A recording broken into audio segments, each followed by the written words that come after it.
اللہ نے میرے نبی کو کیسا بنایا؟ ایک بدو عورت ہے، ان پڑھ عورت ہے، ام معبد الخزاعیہ، وہ میرے نبی کا حلیہ بتاتی ہے۔ وہ کہتی ہے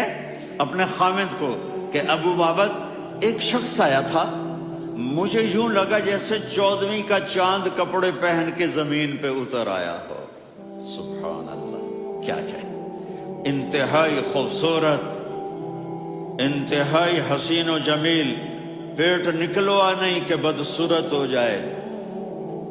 کہا اتنا خوبصورت تھا کہ سر سے پاؤں تک حسن اس کا غلام تھا، خوبصورتی اس کی باندھی تھی، اور میں جدھر سے دیکھتی تھی مجھے حسن ہی حسن نظر آتا تھا، اور جب میں اس کے چہرے پر دیکھتی تو میری آنکھ نہیں بھرتی تھی، میرا جی چاہتا تھا میں دیکھتی جاؤں دیکھتی جاؤں دیکھتی جاؤں۔ تو اس کی آنکھیں بڑی موٹی، احور، ادعج، اشکل، انجل، ابرج، اہدب، یہ سب میرے نبی کی آنکھوں کی تعریف ہے۔ ان 5-6 الفاظ کا ایک مطلب ہے کہ اللہ نے کائنات میں ایسی حسین آنکھ کسی کی بنائی نہیں تھی۔ حسن و جمال آنکھوں میں، اور پلکیں بڑی لمبی، یہ عورتیں یہاں نکلی لگا لیتی ہیں نا لمبا لمبا کرنے کے لیے، تو میرے نبی کے قدرتی یہ بال لمبے تھے حسن کو بڑھانے کے لیے، داڑھی بڑی خوبصورت تھی، زبان میں آواز میں جادو تھا، آواز میں کشش تھی، آواز میں ایک ایسا دل کھنچتا تھا، گردن لمبی تھی، سر سے پاؤں تک حسن و جمال تھا، جب وہ بولتے تھے نور چھا جاتا تھا، جب وہ خاموش ہوتے تھے وقار چھا جاتا تھا، اور سوا البطن و صدر، سینہ اور پیٹ برابر، سبت القصب، سیدھا قد تھا، سیدھا قد،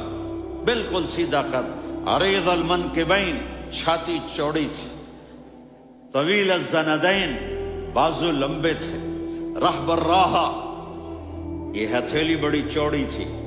چوڑی ہتھیلی سخاوت کی نشانی ہوتی ہے، رحب مسیح القدمین، پاؤں اتنے نرم تھے لگتا تھا اس پر تیل لگا ہوا ہے، اور پانی اس سے یوں نیچے چلا جاتا تھا، اور یمشی تکفین، کندھے جھکا کے چلتے تھے۔ اللہ، یہاں 4 آدمی سلام کریں تو آدمی یوں ہو جاتا ہے، اور میرے نبی کو فرشتے سلام کر رہے ہیں اور آپ یوں چلتے تھے، ایسے ایسے چلتے تھے، تھوڑے سے کندھے جھکا کے چلتے تھے، ایسے آپ کبھی نہیں چلی۔ جو دیکھنے میں ایسا حسین ہو اس سے پیار کیوں نہ کیا جائے؟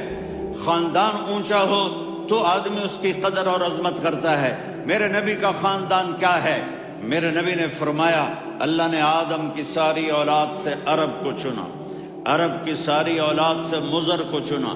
مضر کی ساری اولاد سے قریش کو چنا، قریش کی ساری اولاد سے ہاشم کو چنا، اور ہاشم کی ساری اولاد سے اللہ نے مجھے چنا۔ میں سب سے اعلیٰ خاندان کا ہوں، عالی نسب ہوں، میرے اللہ نے میرے 10 نام رکھے ہیں، میں محمد، میں احمد، میں ماہی، میں حاشر، میں عاقب، میں فاتح، میں ابو القاسم، میں طٰہٰ، میں یاسین۔ یہ جو مائیں بیٹھی ہیں ان سے پوچھو، میں ایک مثال دیتا ہوں، محبت ہوتی ہے نا، چھوٹا بچہ گود کا، میرا چاند، میرا دلارا،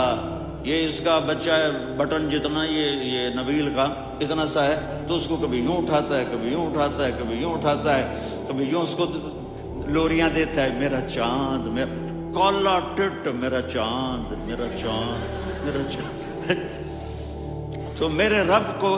اپنے حبیب سے محبت ہے تو صرف محمد نہیں کہتا، چونکہ محمد کہنے سے محبت کا فلو نکلتا نہیں، تو اللہ نے اپنی محبت کے فلو کو نکالا، میرا محمد، میرا احمد، میرا ماہی، میرا حاشر، میرا عاقب، میرا فاتح، میرا قاسم، میرا ابو القاسم، میرا طٰہٰ، میرا یاسین، یہ اللہ نے اپنے حبیب کے نام۔ اور پھر قرآن میں جاؤ، شاہد، مبشر، نذیر، داعی الی اللہ، سراج منیر، رؤوف، رحیم، عزیز، حریص، مزمل، مدثر، یہ اللہ نے پورے قرآن میں سارے نبیوں کا نام لیا، یا عیسیٰ، یا موسیٰ، یا یحییٰ،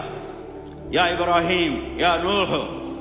نام لے کر پکارا، لیکن اپنے حبیب کو ایک دفعہ بھی یا محمد نہیں کہا بلکہ لقب سے پکارا، یا ایھا النبی، یا ایھا الرسول، یا ایھا المزمل، یا ایھا المدثر۔